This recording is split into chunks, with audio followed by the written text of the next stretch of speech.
of course. Here is the paraphrased script, maintaining the same articulate and dramatic style while slightly altering the word order and sentence structure.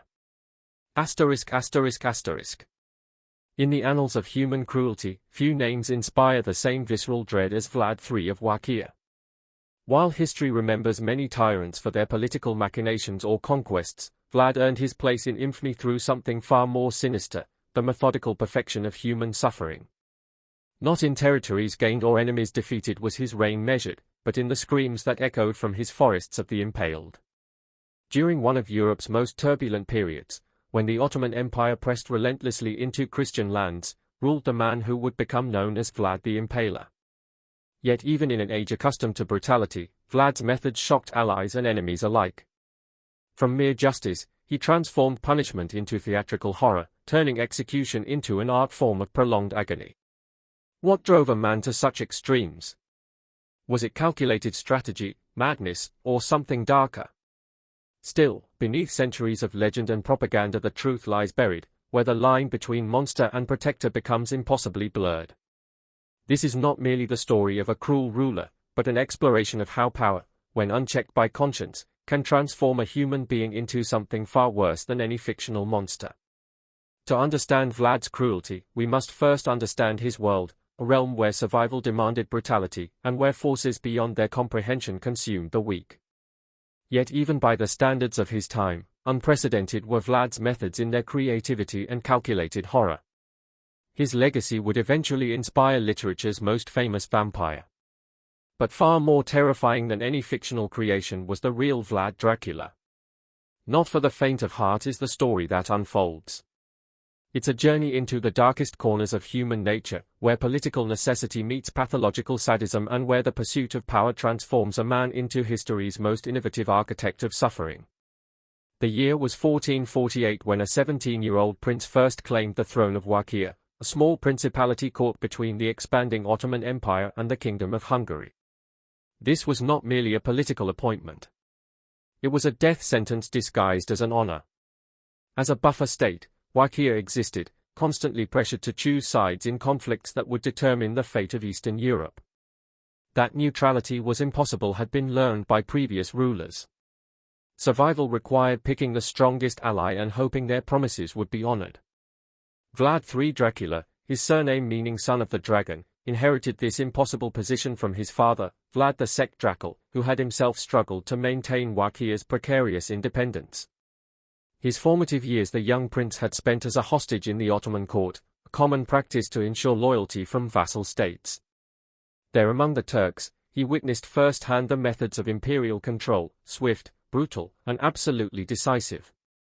Not through love or respect did the Ottoman Empire rule, but through the certainty that disobedience meant death. During his captivity, Vlad observed how the Ottomans used fear as a tool of governance. Public executions were not merely justice. They were theater designed to break the will of potential rebels. The young prince learned that mercy was often interpreted as weakness and that sometimes the most effective way to prevent greater bloodshed was to commit acts so terrible that none would dare challenge your authority again. These lessons would later manifest in ways that would shock even his Ottoman teachers. The political landscape of 15th-century Eastern Europe was a chessboard where human lives were expendable pieces. Betrayal was commonplace, alliances shifted with each military campaign, and rulers who showed compassion rarely lived long enough to regret it. Assassinated by his own nobles had been Vlad's father, and tortured and buried alive by Hungarian forces had been his elder brother.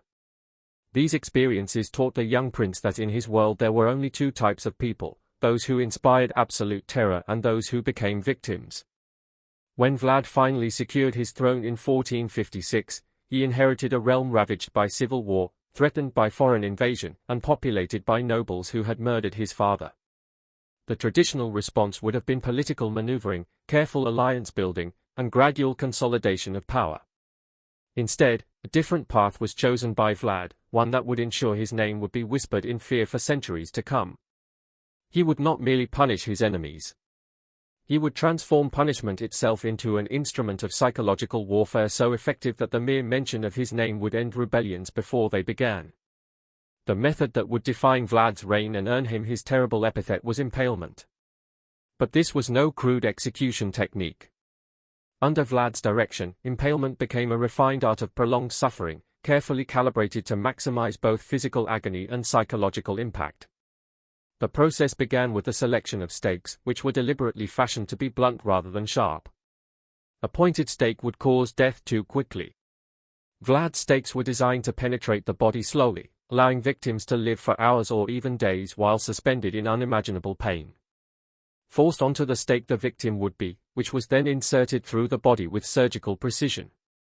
The most common method involved penetration through the rectum with the stake carefully guided to avoid vital organs during its initial passage. Upright would the stake then be raised, allowing gravity to slowly draw the victim downward, the wood gradually working its way through the body cavity. From blood loss, organ failure, or shock would death eventually come, but not before hours of conscious suffering that could be heard across great distances. Masters of their craft became Vlad's executioners, able to position stakes so that they would emerge from different parts of the body, sometimes through the chest, sometimes through the mouth, occasionally through the shoulder or back. Each variation produced different types of suffering and different time frames for death. The most skilled executioners could ensure that victims remained conscious and aware throughout most of the process, able to contemplate their fate and call out warnings to others who might witness their agony. Far beyond the immediate victim extended the psychological impact of impalement. Vlad would often arrange his impaled victims in geometric patterns visible from great distances, forests of dying humanity that served as monuments to his power. These displays merchants traveling trade routes would encounter days after the executions when decomposition had begun, but many victims were still alive. The sight, smell, and sound of these human gardens created trauma that spread far beyond Wallach's borders, establishing Vlad's reputation throughout Europe. But only the beginning of Vlad's repertoire was impalement. Historical records document his use of flaying, where victims were skinned alive with instruments designed to remove flesh in strips while preserving life. He employed boiling, where prisoners were slowly lowered into cauldrons of oil or water heated to specific temperatures that would cause maximum pain without immediate death. Crushing devices were used to break bones systematically, starting with extremities and working inward, allowing victims to anticipate each stage of their destruction while remaining conscious throughout the process. The most documented episode of Vlad's cruelty occurred in 1459 when he invited the noble families of Targovich to an Easter feast. These were the same aristocrats who had conspired in his father's murder and had spent decades playing political games that weakened Wallachia. A gesture of reconciliation appeared to be Vlad's invitation, a new ruler seeking to make peace with the established order. In their finest clothing, the nobles arrived, bringing their families and expecting a celebration that would mark the beginning of a new era of cooperation. During the feast, as wine flowed and conversations turned jovial, Vlad rose to address his guests. He spoke eloquently about forgiveness, unity, and the future of Wallachia. Then, at a predetermined signal, his guard sealed the doors and began the arrest of every person in the hall. The elderly nobles were impaled immediately, their deaths serving as a warm-up for the more elaborate punishments that followed. The younger nobles and their families were forced to march to Castle Dracula, where they would spend the remainder of their lives as slave laborers, building the fortress that would become Vlad's primary stronghold. How Vlad personally supervised the impalement of the elderly nobles is described by contemporary accounts, adjusting the angle and positioning of stakes to ensure optimal suffering. He reportedly dined among the dying men, commenting on their expressions and making jokes about their reduced circumstances. That he seemed to derive genuine pleasure from their agony was noted by witnesses, occasionally pausing his meal to offer mockingly sympathetic words to his victims or to critique the technique of his executioners. Its own form of torture became the forced march to Castle Dracula. Noble families who had lived lives of luxury were driven through mountain passes in their feast clothing, forced to work without rest until they collapsed from exhaustion. Many died during the construction of the castle. Their bodies incorporated into the foundation as a symbolic gesture. Those who survived the initial construction were kept as permanent prisoners, their noble titles becoming cruel jokes as they performed the most menial labor under constant threat of impalement. This single event eliminated an entire generation of Wallachian nobility and sent a message throughout the region that traditional political protections no longer existed under Vlad's rule. Rapidly through diplomatic channels spread the story, reaching courts in Hungary, Poland, and even Western Europe. With unprecedented caution, foreign ambassadors began to approach Wallachia, aware that diplomatic immunity might not protect them from a ruler who had demonstrated such creative disregard for established customs and social hierarchies. Some of the most detailed accounts of Vlad's methods were provided by foreign merchants and diplomats, as they were often spared execution in order to spread word of what they had witnessed. A German merchant named Jacob Rem described arriving at Târgoviște to find the central square transformed into what he called a forest of the dying. Hundreds of stakes had been arranged in concentric circles with victims in various stages of decay and death. So overwhelming was the smell that horses refused to enter the city, and Ram's party was forced to conduct their business while breathing through cloth soaked in wine and herbs. Sultan Mehmed II, conqueror of Constantinople and one of history's most ruthless military leaders, reportedly turned back from an invasion of Wallachia after encountering a field containing 20,000 impaled Ottoman prisoners. The Sultan, who had witnessed countless atrocities during his campaigns, was said to have remarked that he could not make war against a man who surpassed the devil himself in cruelty. Vlad's reputation was enhanced by this retreat by one of Europe's most feared military commanders, and demonstrated that his methods were effective even against the most hardened warriors. Detailed records of a dinner invitation at Castle Dracula were left by a Hungarian diplomat named Toma Caucasenos, where he was forced to dine while watching freshly impaled prisoners die outside the dining hall windows. Vlad reportedly asked his guest whether the smell bothered him, and when Caucasenos admitted it did, Vlad offered to have him impaled higher up where the air might be fresher. That this was not entirely a joke was realized by the diplomat, and spent the remainder of the meal praising the effectiveness of Vlad's justice system. Perhaps the most chilling account comes from a Saxon chronicler who described Vlad's treatment of captured Ottoman soldiers. Rather than simply executing them, Vlad would select a few to be released unharmed, ensuring they would return to Ottoman territory with detailed accounts of what they had witnessed. Unwilling ambassadors of terror became these survivors, their testimonies more effective than any military victory in discouraging future invasions. So effective was the psychological warfare that some Ottoman commanders began avoiding Wallachian territory entirely, choosing longer routes that bypassed Vlad's domain. That the reports of Vlad's cruelty were not merely propaganda or exaggerated legends is suggested by the consistency of these foreign accounts, despite coming from different time periods and various cultural backgrounds. The details provided by witnesses from Germany, Hungary, Turkey, and other regions align too closely to be dismissed as fabrication. These men had seen warfare, execution, and the casual brutality common to their era. Yet, they all described Vlad's methods as uniquely horrifying, suggesting that his cruelty exceeded even the brutal norms of 15th-century Europe. Not random violence was Vlad's reign of terror, but a calculated system designed to achieve specific political objectives. Multiple purposes were served by his cruelty: eliminating domestic opposition, deterring foreign invasion, and establishing a reputation that would make future conflicts unnecessary. In an era when military strength was often determined by the size of armies and the wealth of treasuries, Vlad discovered that reputation alone could be more effective than conventional power. Theatrical were his methods because the theater itself was the weapon. The systematic nature of Vlad's violence becomes clear when examining his treatment of different social classes and ethnic groups. Boyars who challenged his authority faced the most elaborate punishments. Their suffering designed to demonstrate the futility of political opposition.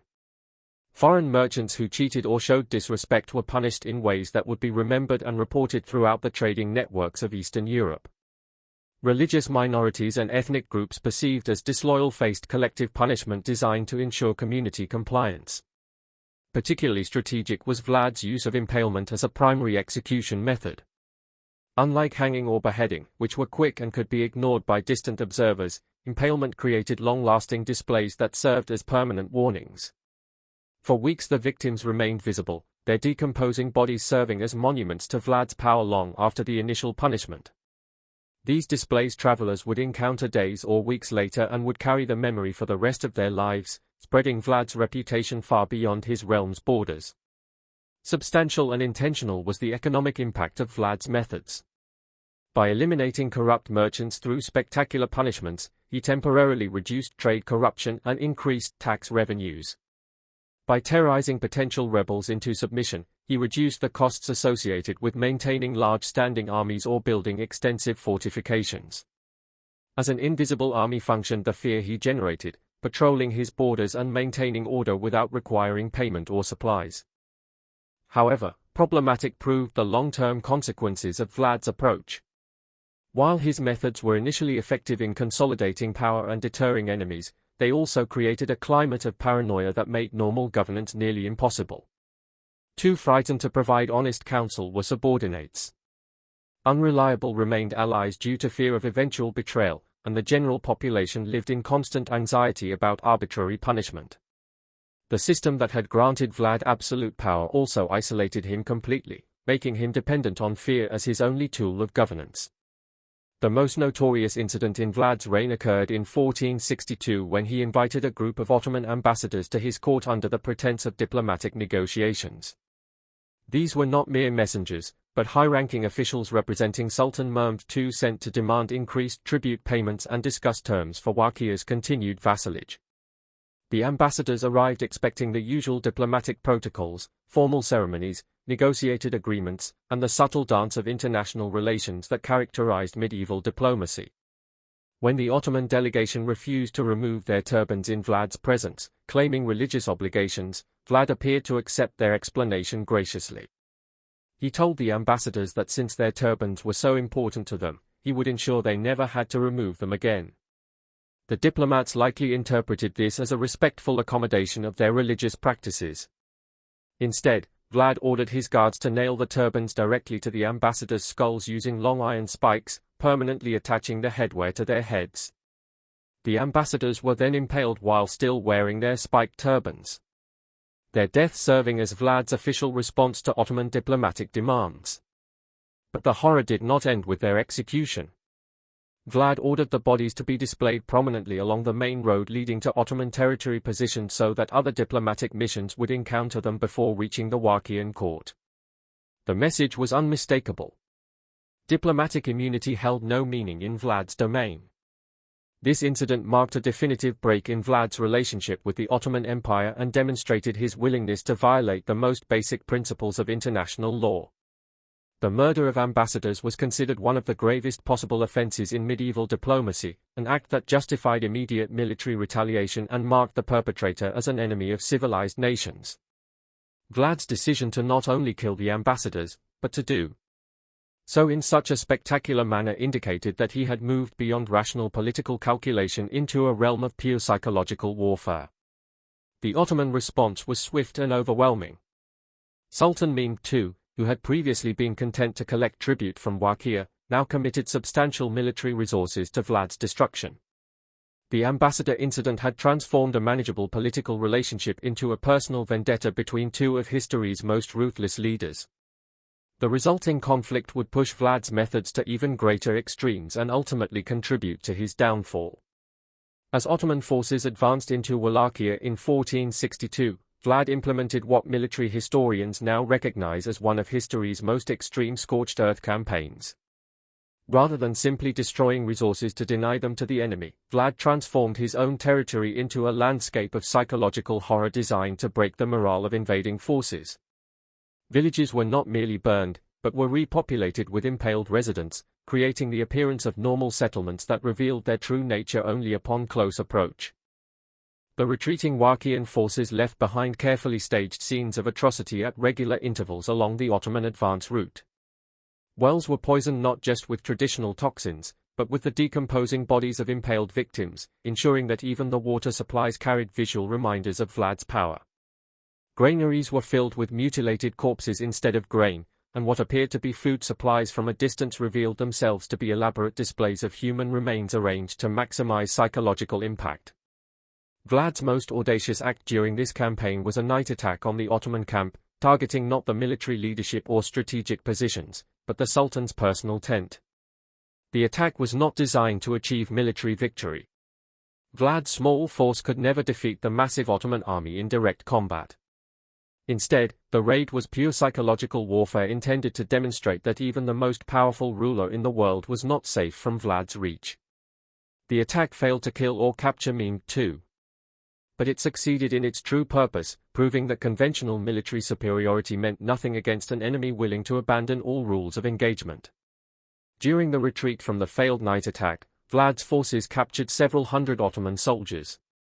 Rather than holding them as prisoners for potential exchange or ransom, Vlad ordered their immediate impalement along the road leading back to the main Ottoman camp.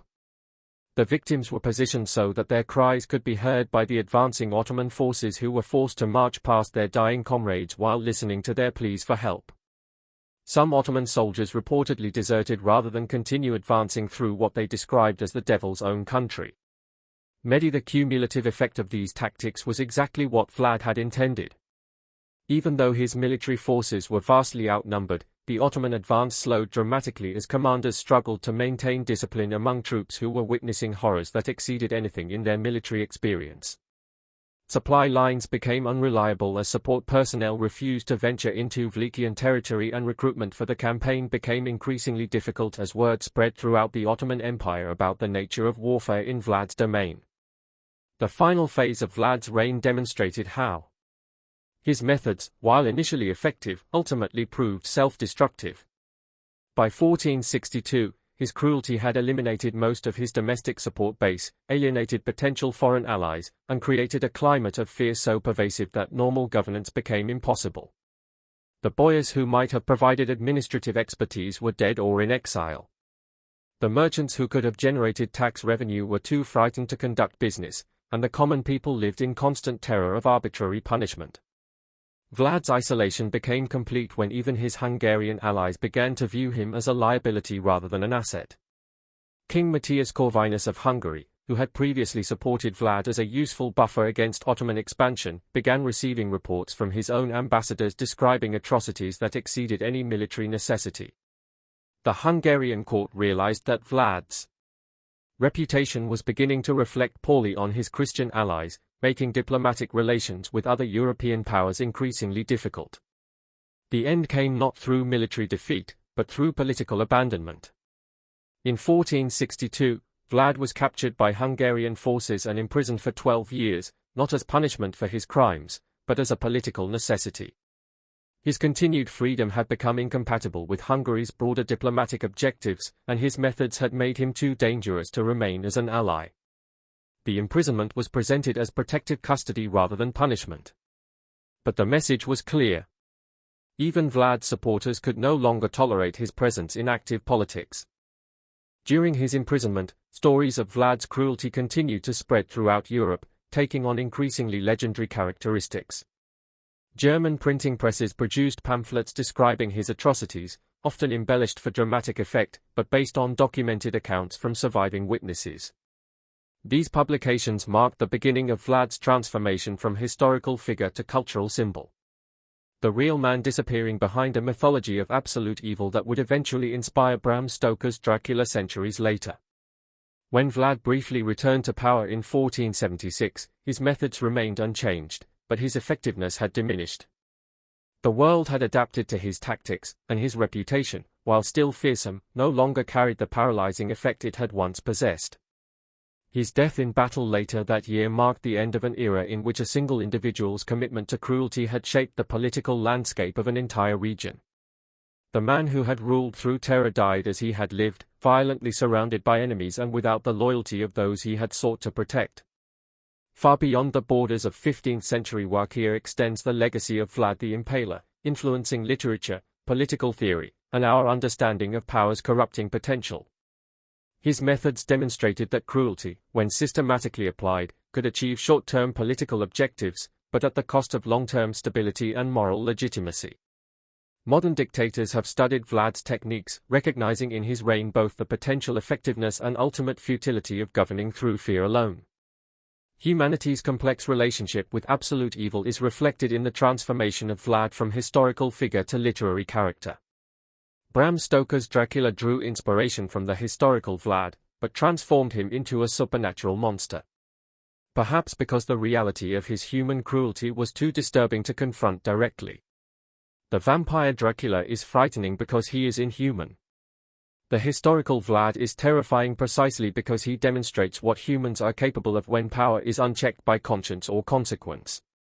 A complex interaction between strategic calculation and pathological sadism is suggested by psychological studies of Vlad's documented behavior. While many of his actions served clear political purposes, The elaborate nature of his tortures and his apparent personal enjoyment of others' suffering indicate motivations that transcended mere political necessity. His case has become a subject of study for researchers investigating the psychology of political violence and the conditions that transform rational actors into agents of systematic cruelty. As documentation of humanity's capacity for both inflicting and surviving extreme suffering serve the historical records of Vlad's reign. The accounts left by survivors provide insight into the psychological mechanisms that allow individuals to endure unimaginable torture, while the testimonies of witnesses reveal how communities adapt to living under the constant threat of arbitrary violence. These records have proven valuable to modern researchers studying trauma, resilience, and the long-term effects of political terror on human societies. Perhaps most significantly, Vlad's story illustrates the paradox of effective cruelty. While his methods achieved their immediate objectives of consolidating power and deterring enemies, they also created the conditions that ultimately led to his downfall. The fear that made him powerful also made him isolated. The reputation that protected him also made him politically toxic.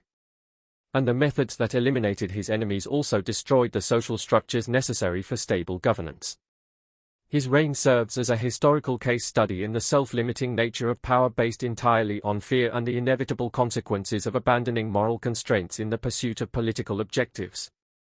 In examining the life and methods of Vlad the Impaler, we confront uncomfortable truths about human nature and the corrupting influence of absolute power. His story forces us to consider whether the capacity for such elaborate cruelty exists within all of us, waiting for the right combination of circumstances, opportunity, and justification to emerge. The historical record suggests that Vlad was not born a monster, but was shaped by his experiences into something monstrous, raising disturbing questions about the malleability of human conscience under extreme conditions. The effectiveness of Vlad's methods, even as we recoil from their brutality, challenges our assumptions about morality and political necessity. His reign achieved its stated objectives.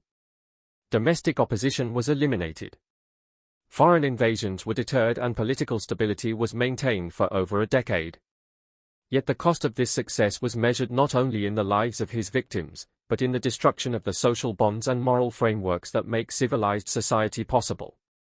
His legacy asks us to consider whether any political objective can justify the deliberate infliction of such suffering and whether power maintained through fear can ever be truly legitimate. The story of Vlad the Impaler serves as a warning about the fragility of the moral constraints that separate civilization from barbarism. In our modern world, where technology has made both surveillance and violence more efficient than ever before, his methods remind us that the capacity for systematic cruelty remains present in human societies.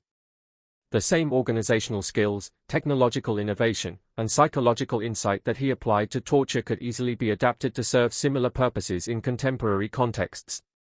Perhaps most troubling is the recognition that Vlad's cruelty was not the product of madness or irrationality, but of a clear-eyed assessment of political reality. His methods worked because he understood human psychology better than his contemporaries, recognizing that fear could be more effective than affection, that reputation could substitute for military strength, and that the threat of extreme punishment could maintain order more efficiently than complex legal systems. This calculated nature of his cruelty makes it more rather than less frightening, as it suggests that such methods could be deliberately chosen by rational actors who conclude that the benefits outweigh the moral costs. Our need to grapple with these uncomfortable realities about power, violence, and human nature is reflected in the enduring fascination with Vlad's story, from medieval chronicles to modern horror films. By examining his reign in detail, we honor the memory of his victims while learning valuable lessons about the conditions that allow such figures to emerge and the importance of maintaining moral boundaries even in the face of political necessity.